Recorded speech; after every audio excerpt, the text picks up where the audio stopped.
combinado de amoxicilina, Ok, tetraciclina y aminoglucósidos. Y también perfecto. una bomba de protones como lansoprazol y omeprazol. Eso sería el Eso. tratamiento, suele Es administrarse durante 10 a 14 días. perfecto. Esa bomba de protones que él te dijo, el bloqueador de la bomba de protones, el esomeprazol, pantoprazol, eso lo vamos a ver en la próxima semana para que puedan asimilar más o menos. Él actúa como un protector gástrico, ¿ya? Y cuando él me habla, dale un beta-lactámico, es decir, dale la amoxicilina, recuerden que aquí estarían los beta-lactámicos actuando en la pared bacteriana. Después él te dice, ¿sabe qué? Dale una tetraciclina. Entonces aquí tengo la tetraciclina. ¿Se acuerda cuáles son los representantes de las tetraciclinas?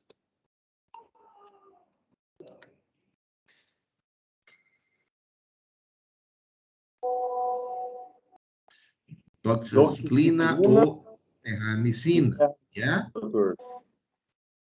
Ahora él te dijo, o entonces dale una gentamicina o una micacina. Te dijo que dale un aminoglucósido. Aquí está. Esses dois medicamentos, eles me atuam na subunidade 30S. E aí um outro fármaco mais que se utiliza, a parte do metronidazol. Se acordam? E seguramente eles dijo.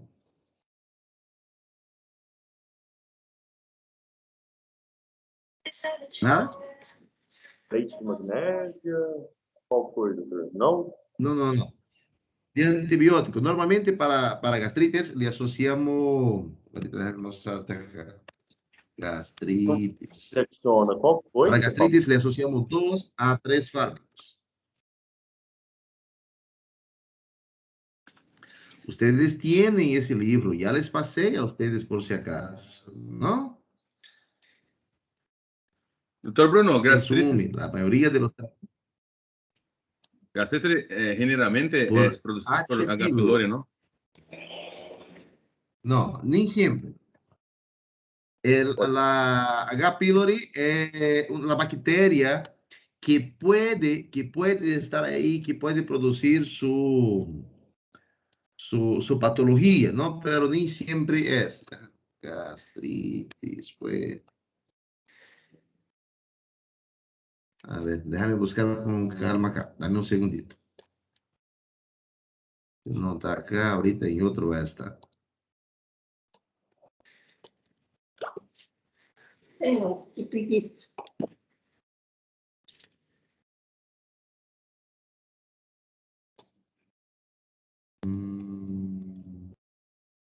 Un segundito.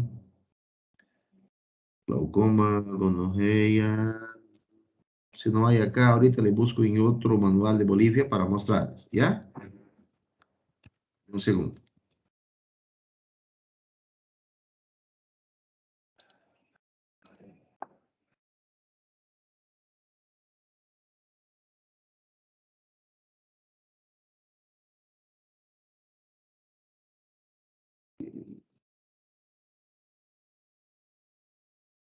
No, ya te subo. Aquí. Doctor, el Bonagel ¿Sí? no actúa, el Bonagel no es para la gastritis. No, no. Lo que va a hacer, próxima semana vamos a entrar en los fármacos que me están preguntando, que son los Ah, fármacos, ahorita, ya, doctor. que son los fármacos Gracias. son los fármacos que actúan como protectores gástricos y etc. Ahorita, mira. Este es un libro de Bolivia también que me habla sobre las enfermedades y cómo proceder, ¿no? Enfermedad ulceropéptica, ¿ya? Aquí me dice la definición, cómo se clasifica y así por delante, y los factores que pueden provocar. Entre los tratamientos que él te da como sugerencia, como medidas de tratamiento en Bolivia, él te dice claritromicina, amoxicilina y inhibidores de la bomba de protón, ¿ya? Que es lo que le dijo su docente. Ahora, si yo tengo un otro caso, por ejemplo, en niños, entonces yo voy con el metronidazol, amoxicilina, ya no uso la claritromicina. Hay un otro esquema que puede hacer como segunda opción, o como tercera opción, entonces eso es variable, segundo criterio médico, ¿ya? Pero lo que quiero que entienda es que la idea que le quiere pasar su doctor es que si yo tengo una bacteria que ella suele ser un poco más resistente, un poco más viva, entonces le actúo de diversas formas, le actúo de diversos mecanismos. Le doy un fármaco que me actúa a la pared, le doy un fármaco que me actúa en la subunidad 30S, o le doy un fármaco que me actúa directamente en el ADN de la bacteria, ¿ya? Por eso, normalmente, cuando tengo procesos por H. pylori, yo normalmente no doy monoterapia, doy bi o triterapia, ¿me entiende? Si le doy, por ejemplo, una ciprofloxacina, quizá el fármaco no vaya a distribuir adecuadamente a la mucosa gástrica como está, donde está la bacteria, y o la bacteria no tenga sensibilidad a ese fármaco. Tengo que saber que hay causas por parte del paciente y parte también por parte del germen que está ahí.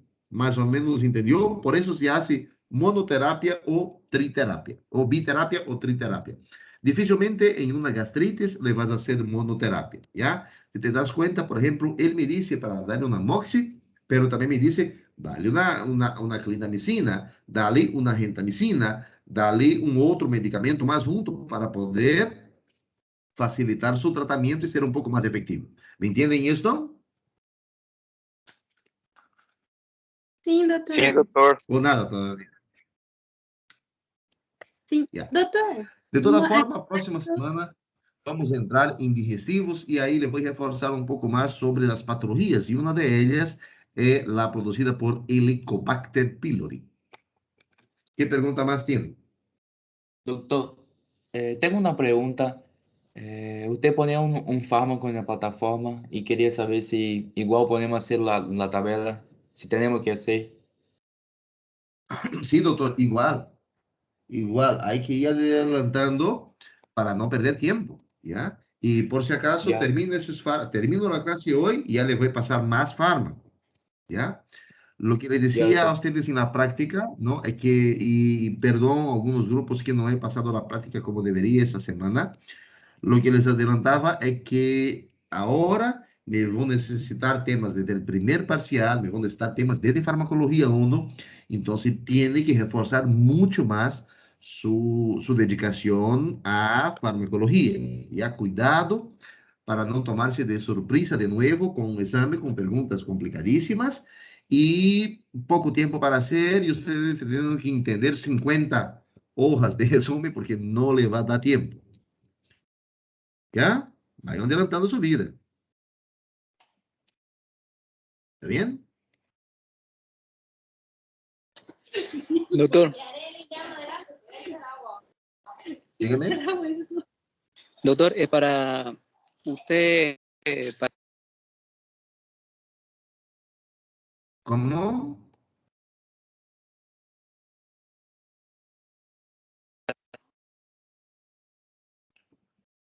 No se escucha, doctor. No sé si es su internet o la mía. para poder nebulizar, puedo nebulizar con fisiológico y acetilcisteína. ¿Es recomendable como broncodilatador? No, no, no. Vaya a nebulizar, nebulícese. O sea, la acetilcisteína no la meta como nebulización. No ahorita ustedes, ¿ya? Si va a nebulizar, normalmente con solución fisiológica o Virotec o Atrovent, es decir, bromurio de patropio o fluticasona, ya no, o fenoterol, perdón. No utilicen nebulizaciones todavía, porque una dosis mal hecha le produce taquicardia a tu paciente y no lo hay como sacar en casa, ¿ya? Cuidado con las nebulizaciones todavía, no entren en ese esquema terapéutico, pero sí, los que les voy a enseñar el día de hoy les va a ayudar a tratar 90% de los pacientes con síntomas respiratorios. ¿Ya? ¿Empezamos o tiene más preguntas?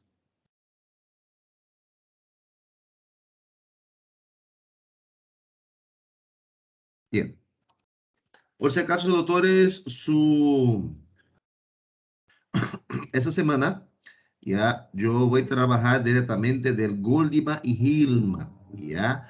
El capítulo 36 que estoy trabajando el día de hoy, ¿ya? Está disponible en Goldima y Hilma. Ese libro, él está acá en la parte de archivos, vaya a literaturas y base complementaria, ¿ya?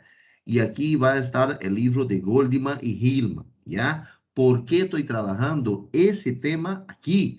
Porque en este caso, este tema ahí está mucho más directo do que estar buscando fármaco por fármaco en manual de Aristide, ¿ya? Entonces, esta parcial, la parte de respiratorio, me vão sacar de Goldman y Hilma, el capítulo 36. Igual se vão apoyar con el manual de aplicaciones y prestaciones del SUMI. En Bolivia ya no se utiliza más como programa especial el SUMI. Sin embargo, este libro de acá le va a ayudar a tener una idea de qué conducta tener con determinados pacientes. Por ejemplo, si pongo acá neumonías, si voy a buscar la patología de neumonías, a ver, pues N.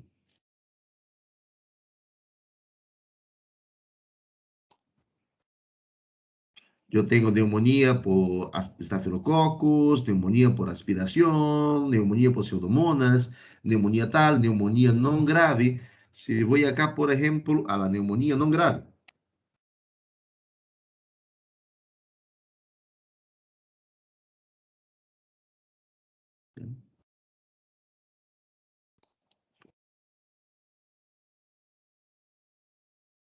Ya, pues, Doctor, mi internet se cortó. Sería el capítulo 36, ¿no es? De Goodman. 36. Empezario. Sí, Ya, gracias. 36, de Goldberg Hilma. Se voy a neumonía no grave, por ejemplo, ele me dice qué medicamento utilizar. Utilice paracetamol, ¿ya? Utilice amoxicilina, utilice cotrimoxazol, te da como primera opción como antibiótico de elección o antibiótico de estilo opcional. Si el paciente tiene distrés respiratorio, lo puedes utilizar salbutamol. Claro que no me lo van a usar por usar, pues hay que entender y hay que saber por qué, y eso lo voy a hacer el día de hoy, ¿ya? Nebulización para enfermedades respiratorias. Lo puedo utilizar la epinefrina, puedo utilizar solución fisiológica, puedo utilizar oxígeno. Sin embargo, no me vayan a meter epinefrina a sus pacientes, no es así la cosa, ¿ya?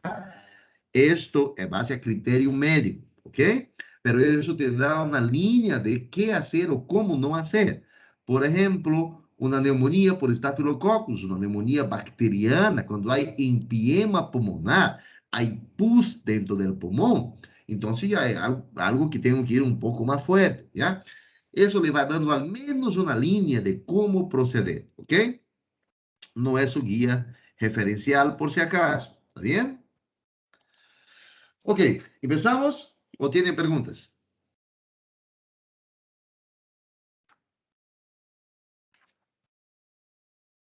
Bien.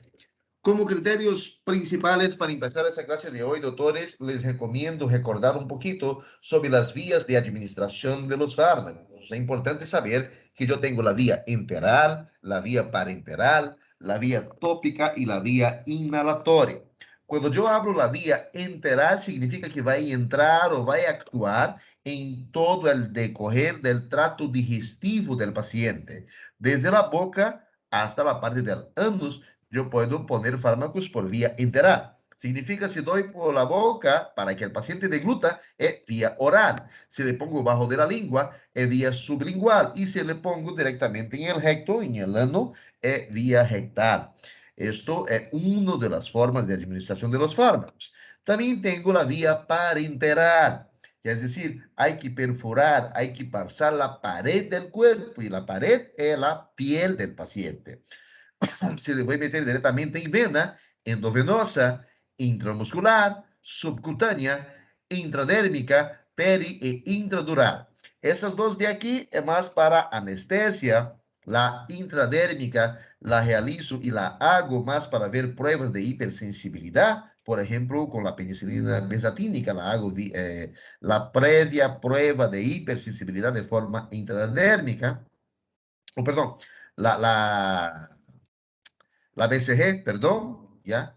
la subcutánea, la intramuscular. É importante saber acá que a capacidade máxima que me vai poner em um músculo de medicamento é 7 ml. Não me sobrepasse muito de esto, porque o músculo glúteo maior tem sua capacidade de medicamento. E na via endovenosa, existem fármacos que não podem passar direto, fármacos que tenho que diluir, fármacos que não posso meter em via endovenosa e assim por diante. Em esse parcial, vamos ter uma prática específica que vamos realizar aplicações de medicamentos ou preparo de medicamentos também por via parenteral, tendo em consideração que seu semestre passado foi quase que totalmente virtual, então seguramente nunca pincharam na venda, não? Fármacos por via tópica são fármacos que, como crema, pomada, óvulo, são fármacos que não vão absorver, não vão entrar ao torrente sanguíneo. Onde eu le aplico, aí hace su efecto. E os fármacos por via inalatória, muito cuidado. Algunos de los fármacos que vamos a utilizar hoy, bien, la mayoría, y la verdad, tiene administración tanto por vía oral, cuanto por vía parenteral, quanto por via inalatória. Cada forma que eu administro esse fármaco pode cambiar seu efeito. Um exemplo disso seria a adrenalina. Um outro exemplo é o salbutamol. E outro exemplo é o que o doutor me dizia sobre a acetilcisteína. Cuidado, não me tenham prescrevendo fármaco em essa etapa. Já vão necessitar outros conhecimentos todavia para não estar matando pacientes. Em relação a los fármacos del sistema respiratorio, existen el A, B, E, importante para saber, por ejemplo, los fármacos que actúan en el nivel respiratorio o en las patologías del sistema respiratorio pueden ser antitussígenos, es decir, me cortan la tos, antiinflamatorios, me cortan o me bloquean o me disminuyen la inflamación. Y cuando yo hablo en antiinflamatorios, yo tengo antiinflamatorios como, por ejemplo, los AINES, ¿ya? E tenho também os corticoides. Já recuerden de los glucocorticoides de farmacologia 1. Aí entra a hidrocortisona, a dexametasona e outros elementos mais. Há outro fármaco que não é anti-inflamatório, pero atua importantemente a via respiratória, que são os antihistamínicos, ¿ya? Também são fármacos de relevância, e aí eu tenho alguns medicamentos que vamos aumentar em la lista de ustedes, já que estão com muito tempo livre para poder fazer, ok? Tenho também que entender que os fármacos que atuam a nível respiratório, tenho os antimicrobianos, como já estudamos em el primeiro parcial. Se tenho uma pneumonia por hongo, dou um antimicótico. Se tenho uma pneumonia por parásito, dou um antiparasitário. Se tenho uma pneumonia por bactéria, dou um antibiótico. E se tenho por vírus, dou um antiviral. Esto se haya antiviral específico para matar esse vírus, senão trato somente os sintomas. Existem fármacos também que são conhecidos como broncodilatadores. Vamos estudar principalmente isto em el asma, EPOC, patologias que me afetam a los bronquios pulmonares. E também fármacos que são expectorantes e ou mucolíticos, que me destruem o moco e me facilitam o processo de eliminação, expectoração de este moco. Bien? ¿Alguna pregunta hasta el momento?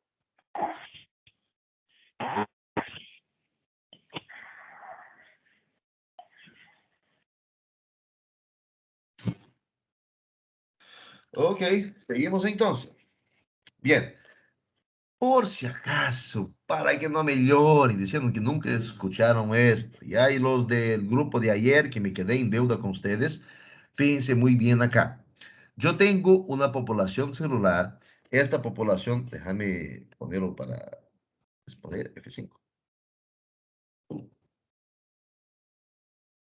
Yo tengo una población celular, siguen viendo mi pantalla, ¿cierto? Sí, doctor. Sí, doctor. Yes, we do. Bien. Ya. Tengo perdón, tengo una población celular y me llega cualquier agente nocivo, patógeno, externo y así por delante, o agente químico, físico, y me produce un daño, me daña esa membrana celular, ¿ya? Cuando hay ese daño de la membrana, me libera fragmentos, como por ejemplo, los fosfolípidos, son partes de la membrana celular. Y los fosfolípidos y los demás desechos que surgió de esa muerte celular no pueden estar ahí nomás. Necesito fagocitarlos, necesito destruirlos, necesito degradarlos. Y para esto hay una enzima que se llama fosfolipasa. La fosfolipasa es activada por su unión con el calcio y me forma la fosfolipasa 2.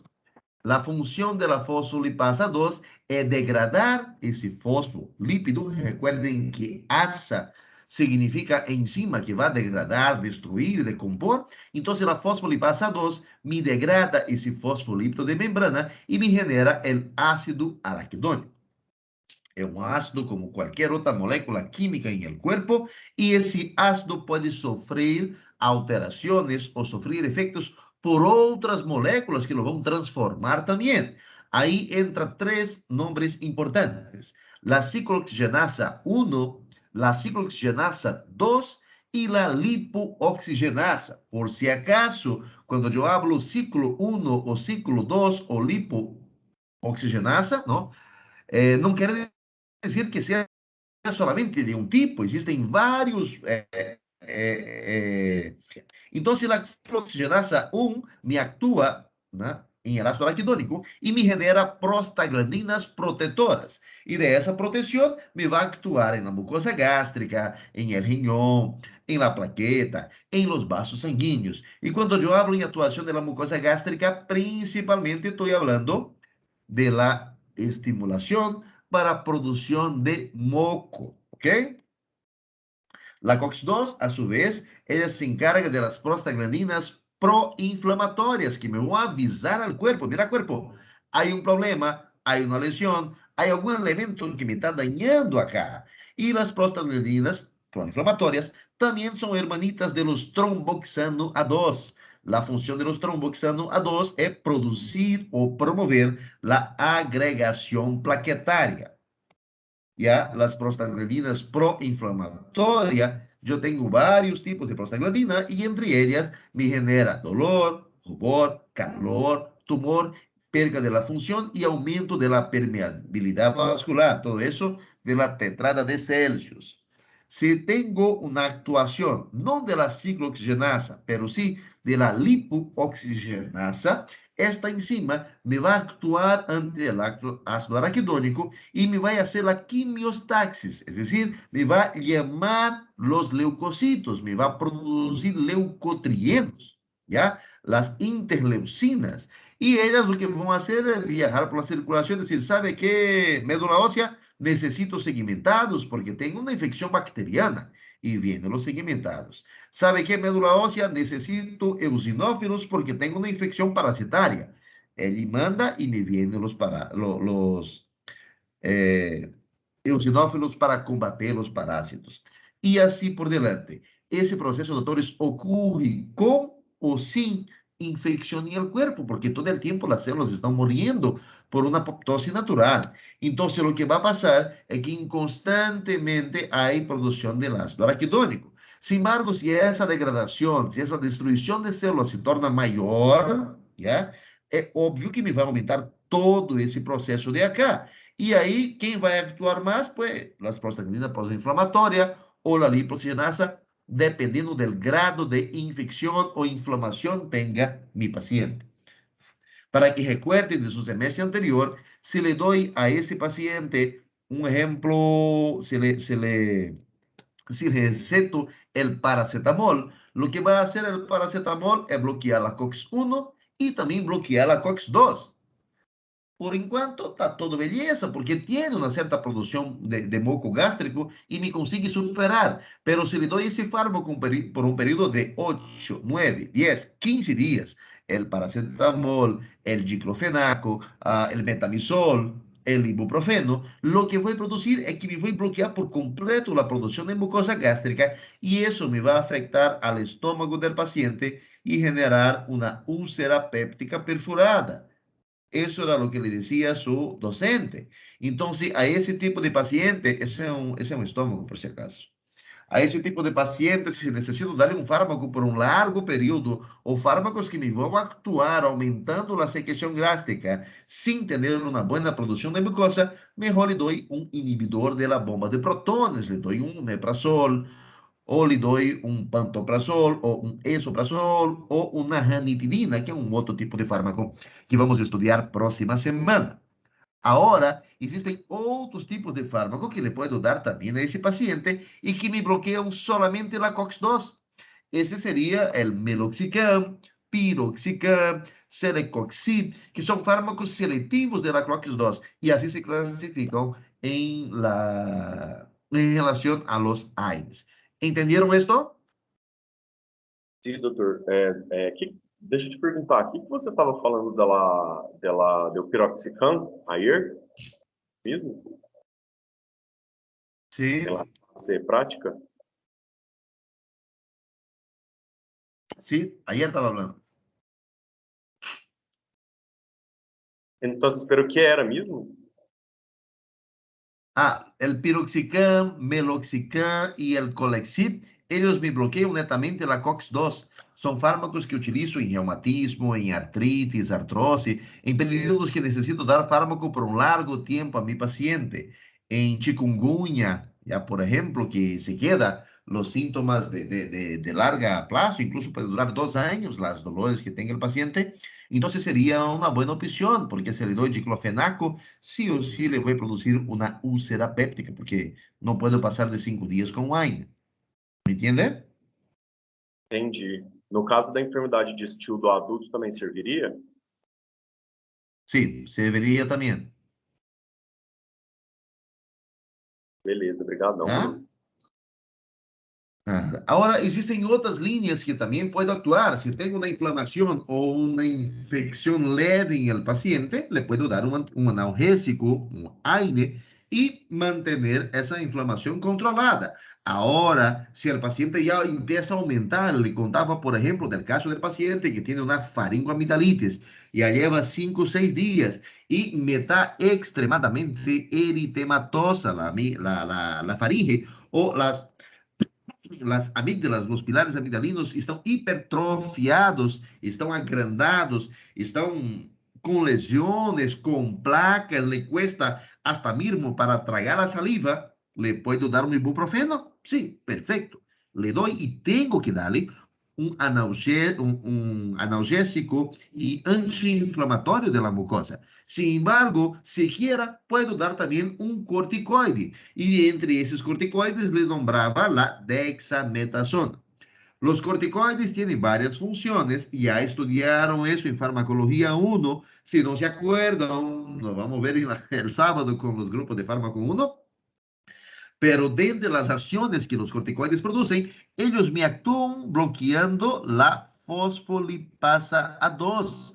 Es decir, no me genera el ácido araquidónico. Si no me genera el ácido araquidónico, el corticoide es un potente antiinflamatorio. No me va a tener las prostaglandinas proinflamatorias. Pero como también me bloquea la fosfolipasa 2, también no tengo la lipooxigenasa. Es decir, ese paciente va a estar inmunosuprimido porque no me va a llamar los leucocitos, no va a producir leucotrienos para hacer. ¿Entendieron esto, doctores?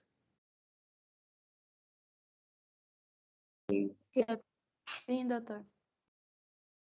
Ok. Si no entiendo, pregunten, no se vayan con la duda. Pero de todas formas, les voy a explicar el mismo, solo que de forma diferente.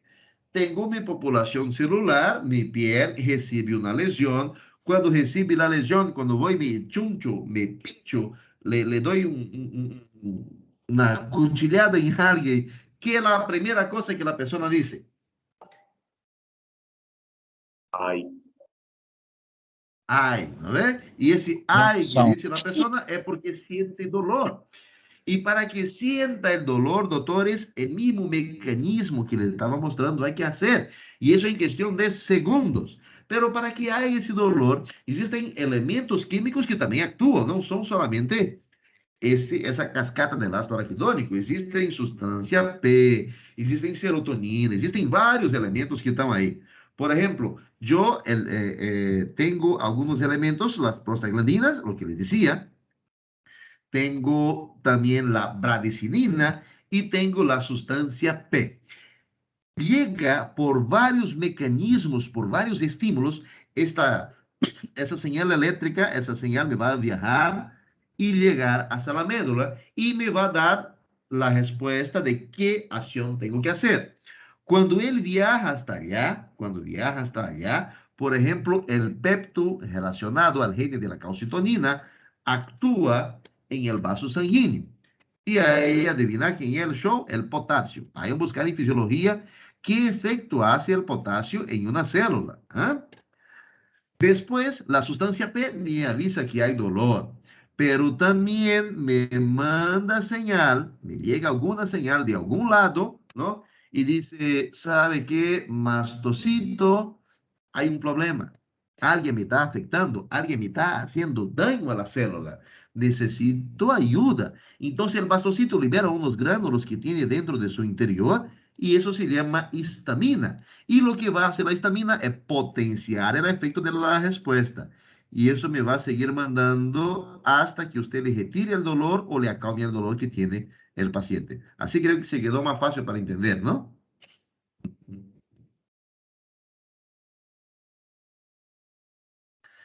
Ahorita acá. Sí, doctor. Déjame empujar esto. Eso es Doutor, então neurología. não é o ácido araquidônico, então, que provoca o dolor? É a histamina. No, no. El ácido araquidónico, ahorita vuelvo a la anterior. El ácido araquidónico lo que va a hacer, por un lado, ¿ya? Es activar dolor, rubor, calor, tumor. Se me va a dar una inflamación. Es decir, que algo le está lesionando. Y todo ese mecanismo o todas esas sustancias que usted ve acá, mira, prostaglandina es una de ellas. Pero tengo también la serotonina, tengo la bradicinina, tengo la histamina que me aumenta el efecto, tengo la sustancia P, o sea, varios elementos actúan. Y esto es el motivo porque a veces solamente un AINE no es suficiente. Cuando tengo un dolor muy grave, entonces a veces yo tengo que juntar un AINE con un opioide, un AINE con otro tipo de elemento, o tengo que somar, combinar medicamentos para calmar el dolor. Depende mucho de la respuesta y las prostaglandinas que son generadas por el ácido araquidónico es solamente uno de los elementos que hace ese daño. ¿Me entiende? Sim, doutor. Esa es una sinapsis, por si acaso, ¿no? Me llega el señal, me manda y le va pasando los neurotransmisores. Ok, aquí netamente todo eso que le estoy hablando es un recuerdo de fisiología, fisiopatología, temas que deberían ya traer en cabeza, pero sabemos cómo funciona la vida, ¿no? Uno nunca hace caso a lo que tiene que hacer, después estamos ahí, doctor, ¿qué hago? Primero vamos a ver algunos videos, doctores. Ya les recomiendo que tomen apuntes.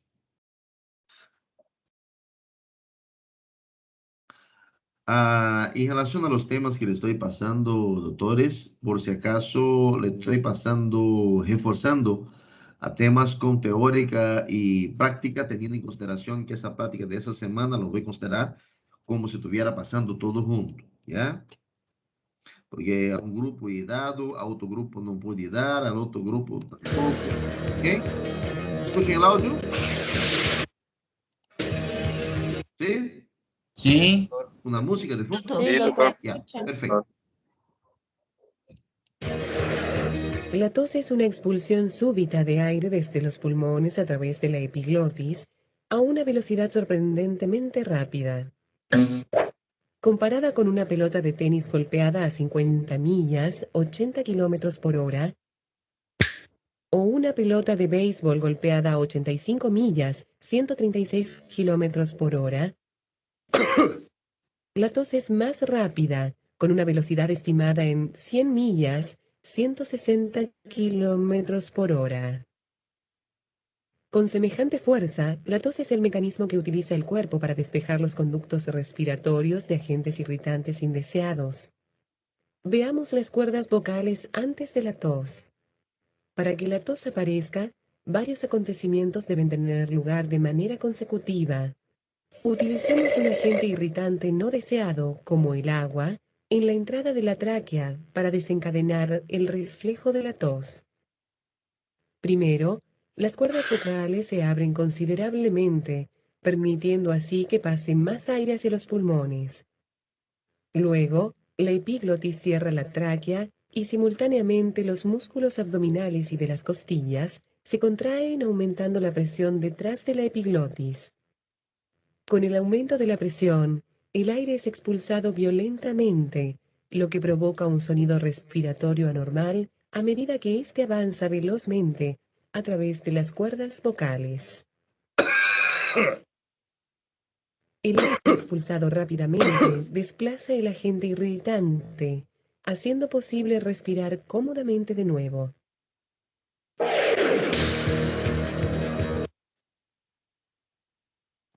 Ok, video número 1, ¿cómo funciona? ¿Cuál es el mecanismo para poder toser? Ahora, a este video, por favor, tomen mucha atención. Si no entienden esto, lo siento para su vida en el segundo parcial. ¿Cómo se forma una flema? La vía respiratoria alta prepara el aire inspirado para que, cuando llegue a la tráquea, tenga la misma temperatura del cuerpo y esté totalmente humidificado. La nariz actúa, además, como un filtro que atrapa y elimina las partículas de gran tamaño. Las vibrisas nasales solo están en el vestíbulo de la nariz y tienden a filtrar y retener partículas grandes mayores de 15 micras de diámetro. Las partículas mayores de 10 micras impactan en el moco que recubre la mucosa nasal o de la tráquea y los bronquios. El interior de las vías respiratorias está resguardado por el sistema de limpieza mucociliar, conformado por cilios y dos capas de líquido llamadas sol y gel.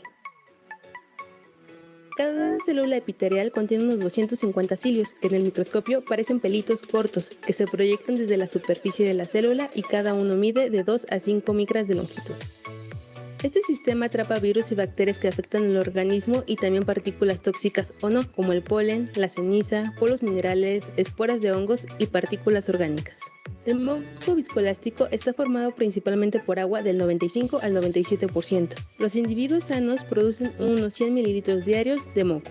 Los cilios baten con una oscilación coordinada en un ritmo característico a unos 1000 golpes por minuto, con un potente golpe hacia adelante, con el que las puntas llegan hacia la capa del moco viscoso y la mueven junto con las partículas atrapadas. Los cilios de la nasofaringe y los cilios de la tráquea barren en la dirección que empuja el moco hacia la faringe. Después de ese proceso, el moco es eliminado a través de la tos, el estornudo, las gotitas de flor. El frío disminuye la resistencia general del organismo frente a las infecciones, disminuye la eficacia del sistema mucociliar, produce un enlentecimiento del batido ciliar y modifica las características del moco. Ayuda a los pelitos de tus vías respiratorias para no enfermarte. Usa bufanda para cubrir tu boca y nariz en la temporada. Ya, eso de la bufanda ya es opcional. Yo les comentaba en las clases sobre la función del trato respiratorio. Entonces yo tengo siempre la producción de moco. Ese moco, él me actúa en el caso de la vía aérea intermedia o la vía aérea inferior, es decir, desde el bronquio, desde la faringe hasta los bronquios. Entonces ellos van empujando de hacia abajo hacia arriba todas las partículas que lograron pasar por los pelitos de la nariz o por los cornetes, ¿no? Esto me va a ayudar para que el paciente pueda tener una cierta defensa, ¿no? Y algunos de ellos consiguen pasar, pero se va a eliminar. Ahora el problema es cuando hay cambio de temperatura o hay alguna alteración de la estructura del paciente y esos pelitos, ¿no? Los cilios de acá no actúan adecuadamente o el moco no está en su tamaño, en su forma normal, no está adecuadamente. Ahí me voy produciendo ciertas patologías, me voy produciendo ciertas enfermedades. Grandes conductos. ¿No? Normalmente, a medida que usted inhala Y aquí yo tengo una representación de la vía respiratoria, cómo funciona, de qué forma funciona, tráquea, bronquios, bronquiolos, alvéolos que están a la parte terminal. Yo tengo el parénquima pulmonar, tengo los capilares y así por delante.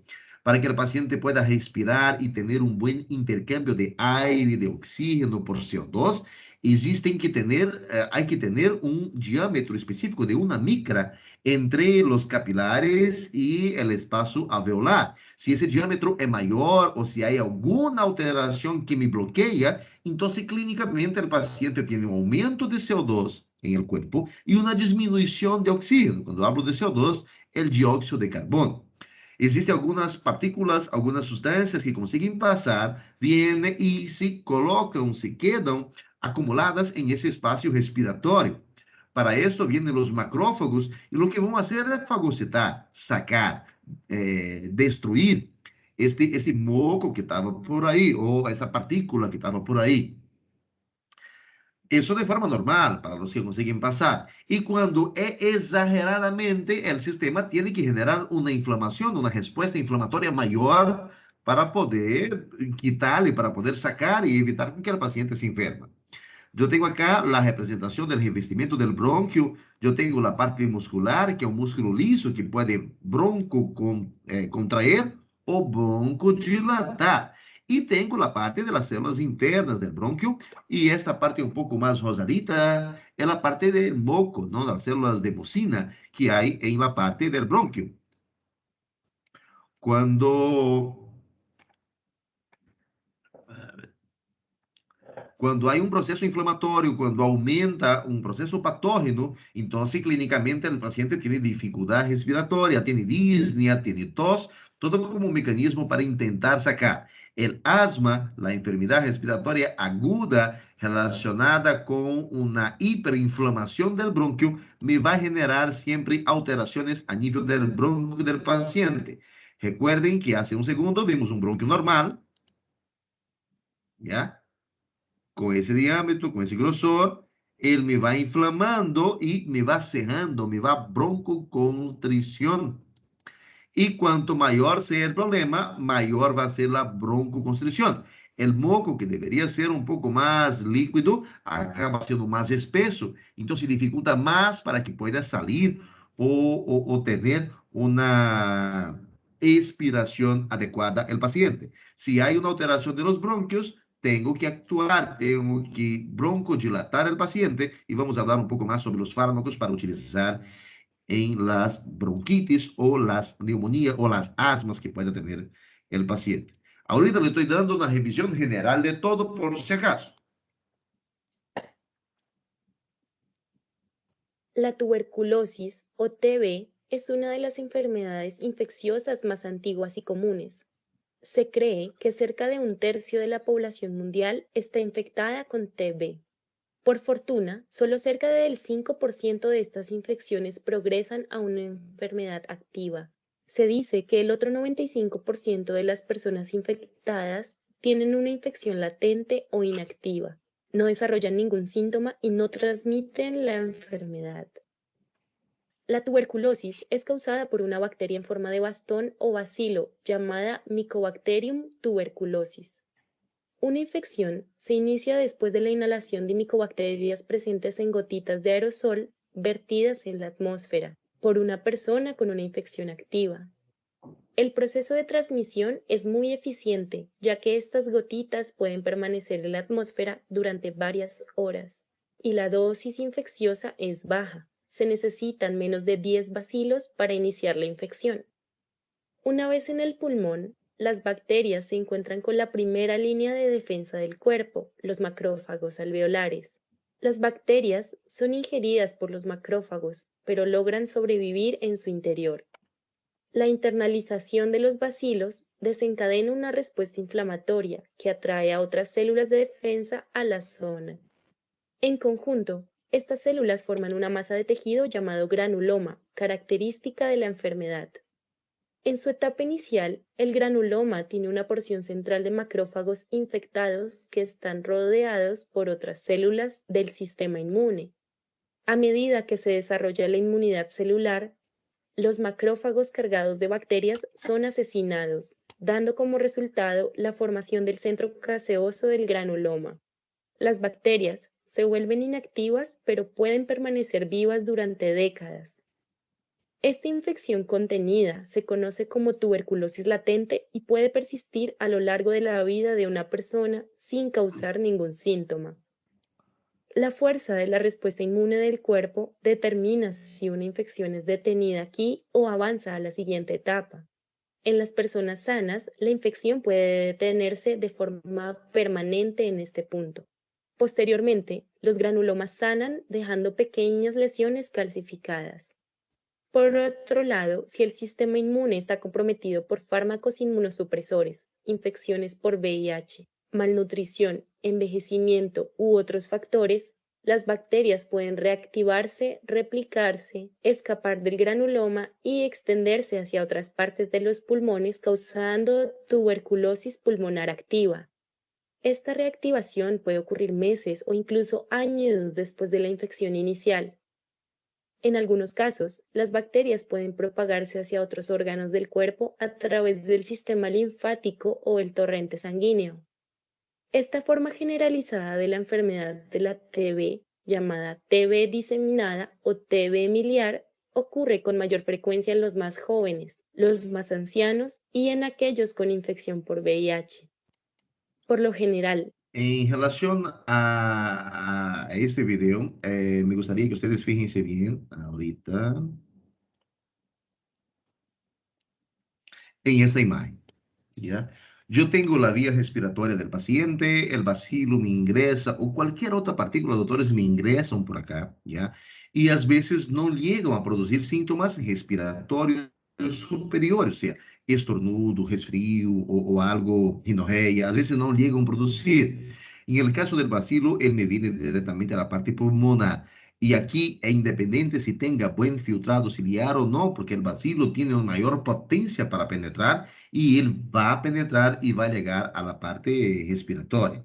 Al momento que ele llega a la vía aérea inferior, entonces me activa los mastocitos. Y ahí eso es importante que los macrófagos y los mastócitos son las células de mayor capacidad de defensa que hay en relación a gérmenes como la tuberculose.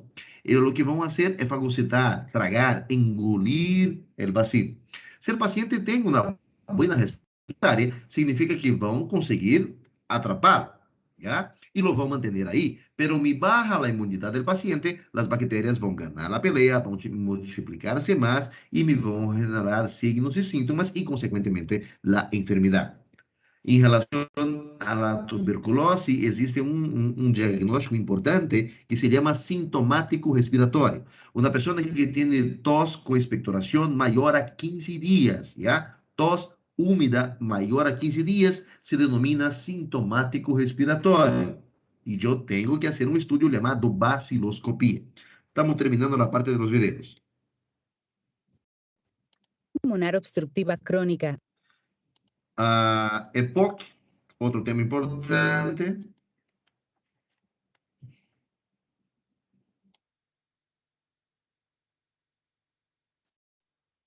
La enfermedad pulmonar obstructiva crónica, EPOC, es la pérdida gradual de la capacidad de respirar de forma eficaz. Normalmente, al inhalar, el aire se mueve libremente por la tráquea. Luego pasa por grandes tubos llamados bronquios, a tubos más pequeños llamados bronquiolos, y finalmente llega a pequeños sacos llamados alvéolos. Pequeños vasos sanguíneos llamados capilares rodean a los alvéolos. El oxígeno del aire que respira pasa a los capilares. Luego el dióxido de carbono de su cuerpo pasa de los capilares a los alvéolos para que sus pulmones puedan deshacerse de él al exhalar. Normalmente las vías respiratorias y los alvéolos son flexibles y elásticos. Al inhalar, cada saco de aire se infla como un pequeño globo. Y al exhalar, los sacos se desinflan.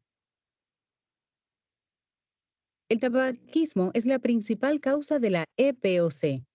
Sin embargo, también puede ser causada por la exposición prolongada a otros irritantes pulmonares, como la contaminación del aire, los vapores químicos, tales que constituyen la enfermedad, enfisema y bronquitis crónica. En el enfisema, las vías respiratorias y los alvéolos pierden su forma y se vuelven flácidos. Esto hace que fluya menos aire dentro y fuera de ellos. El enfisema destruye algunas de las paredes de los sacos de aire, lo que genera menos sacos grandes y proporciona menos superficie para absorber el oxígeno del aire que respira. Con el tiempo, estos cambios pueden bloquear el flujo normal de aire, dando como resultado una afección llamada atrapamiento aéreo. Esto significa que algo de aire queda atrapado en sus pulmones al exhalar. El atrapamiento aéreo causa una afección llamada hiperinsuflación pulmonar. Esto significa que sus pulmones están excesivamente llenos de aire. La hiperinsuflación pulmonar debilita el diafragma, un músculo que ayuda a respirar. Esto hace que el diafragma se aplaste. Un diafragma más plano y más débil no puede contraerse tan bien, por lo que es más difícil respirar. Los síntomas de enfisema en vías respiratorias hacen que el revestimiento se hinche. Con la bronquitis crónica, el daño dentro de las vías respiratorias hace que el revestimiento se hinche, se engruese y produzca mucosidad. Se desarrolla una tos persistente mientras el cuerpo intenta deshacerse de la mucosidad adicional. Los síntomas de la bronquitis crónica incluyen bacterias puede invertir y no hay cura para el daño causado a los pulmones por la EPOC no se puede invertir y no hay cura para la enfermedad. Sin embargo, el tratamiento puede ralentizar el progreso de su enfermedad y ayudarle a sentirse mejor. Los tratamientos más frecuentes son dejar de fumar,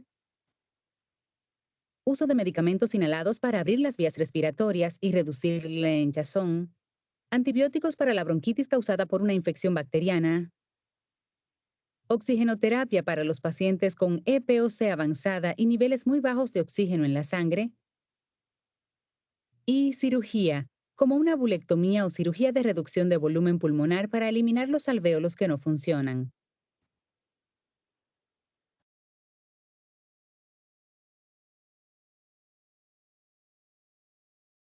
No se escucha, doctor. Está mudo, Doctor, está doctor. apagando su micrófono. Ahora sí, gracias. Ok, vamos a hacer una pausa. En esos videos que les mostré, el primer video de qué era. A ver si tomaron atención. De como se faz uma tosse. Tosse e depois tuberculose. Ok, La tos. Como que se produz a perfeito. flema? Primeira coisa, em relação à tosse. Se tu... Calma. Vamos com a tosse. La tos existem dois tipos, ¿ya? Existe a tos seca ou a tos húmeda.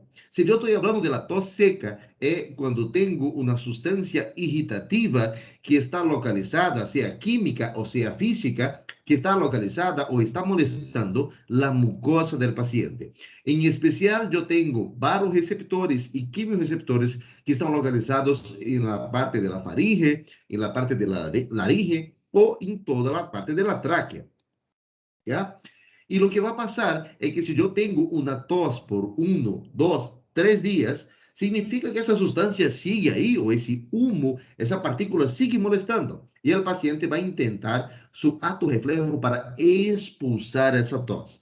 Se necessito dar um medicamento para cortar a tos, tenho que ter em consideração que solo vou cortar quando não queda outra, quando a parte desse ato reflexo e torna-se um processo patológico, porque o paciente já empieza a ter sintomas que está lesionando sua mucosa. Aí, aconselho utilizar um antitussígeno. Há dois antitussígenos que podem utilizar, que se usa para tos seca. Um é o dextromethorfano e o outro é a codeína. Em los dois casos, tanto em el dextromethorfano como a codeína, eles vão actuar diretamente em el neurotransmissor que me dá o mecanismo de la tos. Llega uma informação, llega uma señal e le dice, ¿sabe qué, señor, señora? Usted está tosiendo y yo necesito acalmar. y necesito, por si acaso no se haga un caso a esta imagen acá, ¿ya? Pero llega y sabe que, señor, algo me está molestando. Y existe un receptor, un neurotransmisor, que é a taquicinina. Esse neurotransmissor é o que é bloqueado. Então, se liga a partícula, está acá, e o paciente está tossindo, está tossindo, está tossindo. Pero quando a partícula entra em contato com a mucosa, me manda uma señal al bulbo e a señal me devuelve, ¿sabe qué? Empieza a tossir. E esse mecanismo está mediado por el neurotransmisor conocido como taquicinina, ¿ya? Lo que hace el dextrometorfano o lo que hace la codeína es justamente bloquear este neurotransmisor. Por eso me corta o me disminuye la tos del paciente. ¿Está bien? Ahora recordamos que necesito exhalar, necesito mandar esse objeto afuera. E se não estou tosiendo, ele vai seguir aí ou vai quedar onde estava atrapado. Qual era o segundo vídeo? ¿O tiene perguntas sobre a tos? Doutor, la tos, se yo bloquear, ¿se puede dañar los pulmones? Puede, porque, por ejemplo, si usted tiene un grano de arroz, por ejemplo, que debería pasar por la parte esofágica, pero se metió por la parte respiratoria. Usted tiene un proceso que está intentando sacar ese grano de arroz de ahí y no lo saca y él se queda ahí atrapado, lo corta la tos. Lo que va a hacer es que el cuerpo lo va a percibir que hay un objeto extraño, me va a mandar sus macrófagos y los macrófagos van a intentar fagocitar, van a intentar destruir, van a intentar comer y matar esto ahí.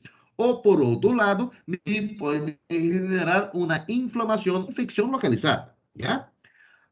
Un ejemplo de esto, por ejemplo, me entra un parásito, ¿ya? Y el parásito está por aquí. Entonces, como está tocando, cuando está entrando en contacto, activa los baroreceptores, que son receptores de presión, y lo que va a intentar es mandarlo hacia afuera.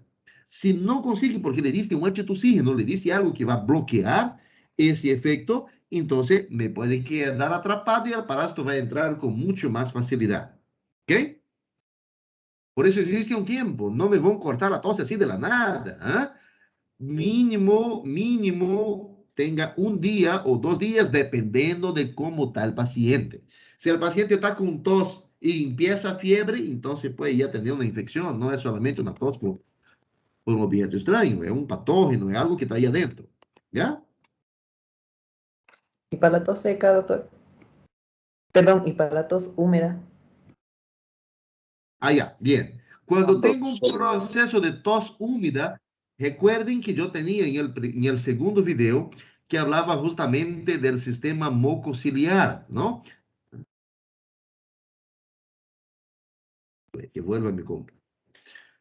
Les hablaba del sistema mucociliar, de la producción de moco y de los cilios que me van a ayudar a mandar esa flema, ese moco hacia afuera. En algunas situaciones, o el sistema, ¿me continúan escuchando o no? Sí, se escucha. Sí, se escucha, doctor. Ya. En algunas situaciones, el sistema mucociliar deja de funcionar, o me aumenta la producción de moco, o ese moco, en vez de ser un poco más delgado, se torna más espeso. Y si ese moco es más espeso, más grueso, va a ser mucho más difícil de sacar hacia el exterior. Entonces, lo que necesito es dar un medicamento que le va a fluidificar ese moco, lo va a dejar de nuevo acuoso. Aquí no me acuerdo en qué pedacito, él te decía la cantidad de agua. Mira, 95% de ese moco es constituido de agua. Entonces, si él es constituido de agua, no es tan espeso como si fuera la ginorrea que sale cuando el paciente está al inicio de un resfrío.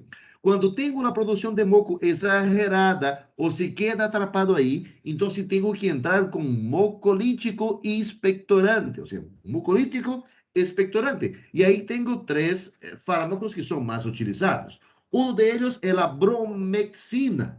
La bromexina es oriunda de un producto, de un fármaco, de una planta natural. Y lo que hace ese medicamento es aumentar el transporte del moco.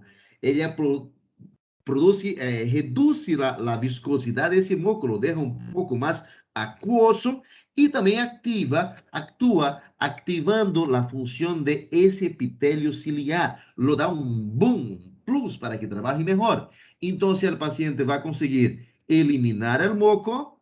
A ver, tenía una parte.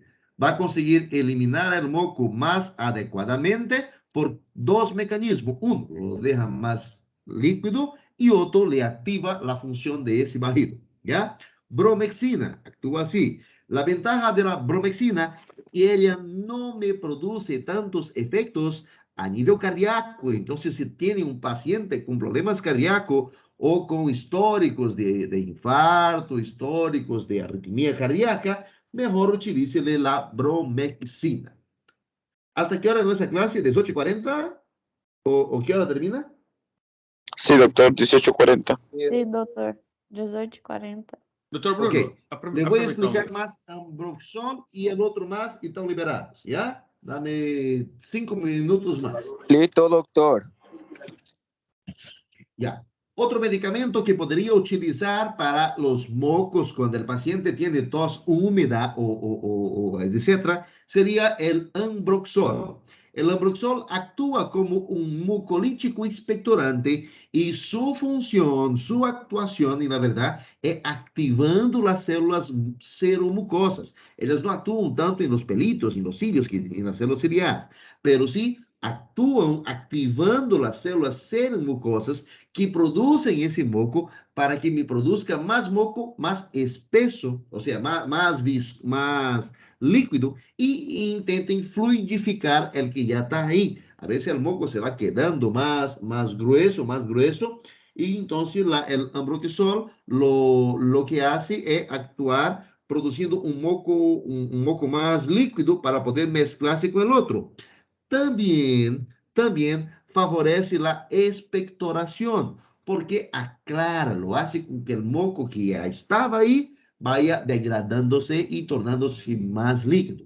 Entonces, el Ambroxol actúa como un mucolítico expectorante porque actúa directamente en el moco que ya está hecho y también hace con que las células mucosas sean un poco más, produzcan mocos más líquidos para poder empujar. La ventaja del Ambroxol es que él suele hacer sinergismo, es decir, actuar en conjunto con antibióticos, ¿ok? Entonces, si tengo una neumonía bacteriana, mejor le doy el Ambroxol do que la bromexina, porque él tiene un mayor sinergismo. Otra función que también me actúa, o sea, ¿en qué exactamente me actúa el Ambroxol? En los neumocitos tipo 2. Me actúa ayudando, estimulando la producción de surfactante. ¿Ok? Y como último medicamento para liberarlos y para ir a su casa es la N-acetilcisteína. La acetilcisteína, ella tiene un efecto similar a los dos anteriores, sin embargo, su mecanismo de acción es actuando, destruyendo las pontes de mucina. Después vamos a buscar qué es mucina en toda esa cosa. En resumo, ellas me producen con que ese moco que está espeso, que está viscoso, y todavía tiene la capacidad de adherirse a pegajoso, que ele deje de ser más pegajoso. Entonces, lo que estaba atrapado, lo que estaba dejando toda la parte de eso acá, colado, pegado, porque el moco era espeso y viscoso, lo que hace la acetilcisteína es dejarlo menos liliento, menos pegajoso y facilita el proceso de expulsión. ¿Entendieron más o menos? ¿Les facilitó o peoró? Mais ou menos. Facilitou. Doctor, Sí, ¿cuál era el doctor, último algo. fármaco que mencionó? ¿Cómo? ¿Cuál era el último fármaco que mencionó, doctor? Acetilcisteína.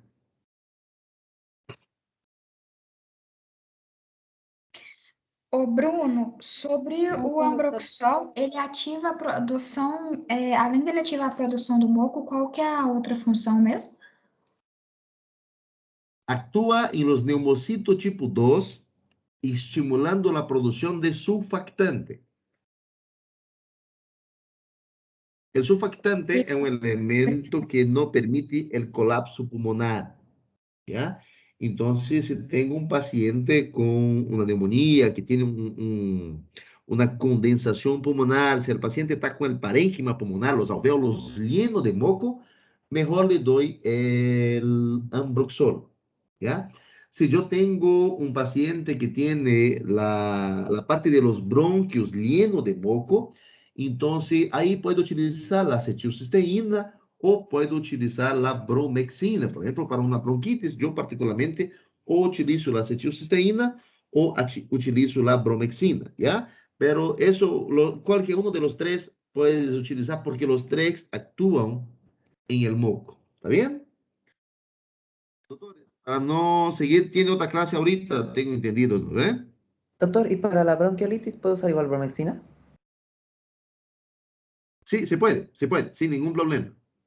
Y también Doctor, una acetilcisteína. pregunta. También acetilcisteína. Para todo proceso que tenga tos con expectoración o que usted tenga, a veces no tiene ni una tos, pero usted le ausculta el pulmón y está lleno de flema, entonces le puede utilizar la acetilcisteína, la bromexina o el Ambroxol. Por ejemplo, a los fumatéricos me gusta pasarle un ciclo de Ambroxol a cada 6 meses o a cada año, justamente para prevenir las EPOC, la enfermedad pulmonar obstructiva crónica, desencadenada porque siempre tiene bronquitis crónica los fumatéricos sin vergüenza. Doutor, este acetilcisteína é o mesmo que corta o efeito de paracetamol? Sí, es su hermanito, su gemelo.